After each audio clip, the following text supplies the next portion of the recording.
श्री शिवाय नमस्तुभ्यम दोस्तों, हर हर महादेव, जय काल।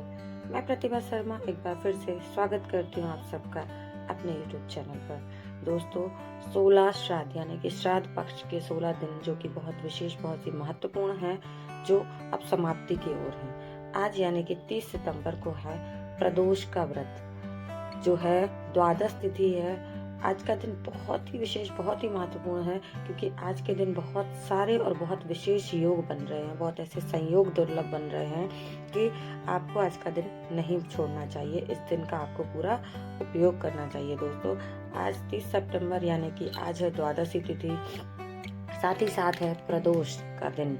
जी हाँ, और एक बहुत महत्वपूर्ण जो है वो है शिवरात्रि। जी हाँ, पितृपक्ष में पड़ने वाली शिवरात्रि, इसका महत्व बहुत ज्यादा हो जाता है। दोस्तों, इस दिन जो आप उपाय करेंगे वह बहुत जल्दी फलीभूत होगा। आपके पितरों के निमित्त आप जो उपाय करेंगे वह उन तक बहुत जल्दी पहुंचेगा और उनका आशीष भी आपको प्राप्त होगा। दोस्तों, तो करना क्या है, कैसे करना है, इस वीडियो में मैं आपको बताने वाली हूँ। तो वीडियो को बिना स्किप किए पूरा जरूर देखें, ठीक है। पूज्य गुरु जी की कथा को सुनकर वीडियो के माध्यम से अपने शब्दों में मैं जानकारी आपके लिए लेकर आई हूँ। तो देखिएगा कि क्या उपाय जो है पूज्य गुरु जी ने बताए हैं। दोस्तों, सबसे पहला उपाय मैं यहाँ पे बताने वाली हूँ कि अगर आपके घर में, आपके जीवन में बीमारियां लगी हुई हैं, क्योंकि बीमारी तो हर किसी के घर में है। आज के समय में शायद ही कोई ऐसा परिवार होगा जहाँ की बीमारियां ना हो। तो अगर आपके घर में, आपके जीवन में बीमारियों का प्रकोप है, फिर चाहे वो छोटी बीमारी हो या बड़ी बीमारी, तो आपने बहुत छोटा सा उपाय करना है। सिर्फ और सिर्फ लेना है एक सफेद फूल। मतलब सिर्फ 2 मिनट के वीडियो में मैं आपको इस उपाय को बताने वाली हूँ कि एक सफेद फूल से आप कितना चमत्कारिक उपाय आज के दिन यानी कि 30 सितंबर मासिक शिवरात्रि जो कि श्राद्ध पक्ष में पड़ने वाली है, प्रदोष काल में इस उपाय को कीजिएगा, या पूरे दिन में आप कभी भी करेंगे तब भी आप इस उपाय को कर सकते हैं। तो करना क्या है दोस्तों, आपने लेना है एक सफेद पुष्प, साथ ही साथ एक तांबे के लोटे में जल, जो कि हम हमेशा भगवान शिव को समर्पित करते हैं, लेकर के पहुंच जाना है महादेव के मंदिर में, शिवालय में, जहाँ पर भी भगवान भोलेनाथ हमारे विराजित हैं। वहां पहुंचना है दोस्तों, और पहुंच करके सर्वप्रथम आपने भगवान शिव के ऊपर जो है जल समर्पित करना है। आप सबको पता है कि भगवान का पूरा परिवार, भगवान भोलेनाथ जो होते हैं उनका पूरा परिवार शिवलिंग पर ही विराजित है। तो जो एक चढ़ाने का नियम है उसको ध्यान रखते हुए भगवान गणेश को, कार्तिकेय, अशोक सुंदरी, माता पार्वती और फिर भगवान शिव को इस जल को समर्पित करना है आपको। और जो सफेद पुष्प आप लेकर के गए हैं, सिर्फ और सिर्फ एक सफेद पुष्प की जरूरत है इस उपाय के लिए। जो एक सफेद पुष्प आप लेकर के गए हैं वो आपको महादेव के ऊपर समर्पित कर देना है दोस्तों। और आप यकीन मानिए कि इस छोटे से उपाय को करने मात्र से आपकी बीमारियां, परेशानियां समाप्त हो जाएंगी। पूज्य गुरु जी कथा में कहते हैं कि अगर आप इस उपाय को आज यानी कि इस शिवरात्रि के दिन करते हैं, तो अगले महीने की जो शिवरात्रि आएगी, मासिक शिवरात्रि, उससे पहले आप अपने जो है टेस्ट है या अपनी बीमारी की जांच कराइएगा। आपको उसमें अंतर दिखाई देगा, आपको उसमें लाभ अवश्य होगा। तो सिर्फ और सिर्फ एक सफेद पुष्प का यहाँ पर आपको उपाय करना है, जो कि महादेव के पास जाकर के आपको मंदिर में, शिवालय में करना है। जल समर्पित करने के बाद, फूल समर्पित करने के बाद महादेव से अपनी इच्छा, मनोकामना का है कि हे महादेव, हमारे घर के कष्ट, हमारे जीवन की बीमारी, परेशानियों को दूर कीजिए। और आप जानते हैं कि महादेव तो महादेव हैं, सिर्फ एक फूल से प्रसन्न हो जाते हैं, वो आपकी सारी परेशानियों को हर लेते हैं। ठीक है दोस्तों, तो उम्मीद करती हूँ कि ये वीडियो आपको अच्छा लगा होगा, मेरी जानकारी आपको लाभदायक लगेगी। चलिए बात कर लेते हैं वीडियो में हम दूसरे उपाय की, जो कि धन संपदा के लिए करना है। और आज के दिन यानी कि 30 सितंबर शिवरात्रि प्रदोष के दिन आपको करना चाहिए प्रदोष काल में। समय का ध्यान जरूर रखें कि इस नियम को, इस उपाय को आपको सिर्फ और सिर्फ प्रदोष काल में करना है। दोस्तों, पूज्य गुरु जी ने अपनी कई सारी कथाओं में बताया है कि 3 जो वृक्ष होते हैं वो बहुत ही हमारे पूजनीय होते हैं, जो पितरों के तुल्य होते हैं। उन वृक्षों के नीचे आपको इस उपाय को करना है प्रदोष काल में। क्या करना है दोस्तों, आपने आज शाम को प्रदोष काल के समय में पीपल का वृक्ष, बरगद का वृक्ष, और तीसरा जो विशेष वृक्ष होता है वो होता है हमारा बेलपत्र का वृक्ष। तो इस बेलपत्र के वृक्ष के नीचे, तीनों वृक्ष के नीचे आप आपको आज के दिन प्रदोष काल में इस उपाय को करना चाहिए। करना क्या है मित्रों, आपने लेना है 3 अलग अलग पात्रों में जल। 3 लोटे में जल लेकर के उसमें थोड़ा थोड़ा सा दूध मिला लेंगे। तो आपने 3 पात्रों में एक तरह से दूध ले लिया है। उसमें कुछ मात्रा आपको काले तिल की डालनी है, कुछ मात्रा जौ की डालनी है, और साथ ही साथ आपको इसमें डालना है कुशा। दूब अलग चीज होती है दोस्तों, दूर्वा अलग होती है। दूर्वा नहीं डालनी है, कुशा।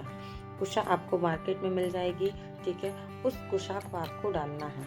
एक बार फिर से रिपीट कर रही हूँ कि करना क्या है, गलतियां ना करें और ध्यान से सुनकर उपाय को अवश्य करें। 3 अलग अलग लोटे में 3 अलग अलग पात्रों में आपने जल लेना है। उसमें कुछ बूंदे, कुछ जो है वो दूध की मात्रा मिला लेनी है। तो आपका जो है 3 पात्रों में दूध हो जाएगा तैयार। कुछ एक तो चुटकी आपने जौ मिलानी है तीनों पात्रों में। थोड़ी सी मात्रा में आपने काली तिल मिलानी है, वो भी आपको तीनों पात्रों में मिलानी है। और अंत में आपको उसमें कुशा का प्रयोग करना है। हरी दूर्वा का प्रयोग नहीं करना है दोस्तों। दूर्वा और कुशा दोनों ही अलग अलग होती है। दूर्वा भगवान गणेश को, भगवान को चढ़ाई जाती है, और कुशा जो होती है वो पितरों के निमित्त होती है। तो एक बार इस बात का ध्यान अवश्य रखें कि आपने सिर्फ और सिर्फ कुशा का प्रयोग करना है। तीनों आपने पात्र अपने तैयार कर लेने हैं दोस्तों, और लेकर के पहुंच जाना है अपने पितृ तुल्य जो हमारे वृक्ष हैं उनके समीप। समय का ध्यान रखिएगा कि सिर्फ और सिर्फ इस उपाय को आप प्रदोष काल में कर सकते हैं। और लेकर के पहुंच जाएंगे हम पीपल के, बरगद के और बेलपत्र के वृक्ष के नीचे। सर्वप्रथम पीपल वृक्ष के नीचे पहुंच करके आपने एक पात्र के जल को उसकी जड़ में समर्पित कर देना है। मतलब पीपल के वृक्ष को आपको एक पात्र का जल जो है वो समर्पित कर देना है, जिसमें हमने काला तिल, जौ और कुशा डाला है, साथ ही साथ दूध भी। दोस्तों एक एक करके ये जो जल है आपको तीनों वृक्षों के नीचे समर्पित कर देना है। सर्वप्रथम पीपल वृक्ष के नीचे, उसके बाद दूसरे पात्र का जल जो है वो आपको बरगद के वृक्ष के नीचे समर्पित करना है, और तीसरा पात्र जो है वो आपको बेलपत्र के नीचे समर्पित करना है। इस तरह से आपने तीनों वृक्ष के नीचे जो है, जो कि पितृ तुल्य माने गए हैं वृक्ष, इनके नीचे जब आप इस जल को समर्पित करते हैं तो ये पितृ तुल्य वृक्ष जो है उसको ग्रहण करते हैं और आपको बहुत सारा आशीर्वाद प्रदान करते हैं। दोस्तों समय का ध्यान रखिएगा, और किस तरह से इस उपाय को करना है ये भी ध्यान रखिएगा। अगर आप इस उपाय को करते हैं तो आपके घर में धन संपदा की कभी कमी नहीं आएगी। भगवान हरि, माँ लक्ष्मी स्वयं इस वृक्ष पर जो विराजित होते हैं वह आपको बहुत सारा आशीष प्रदान करेंगे।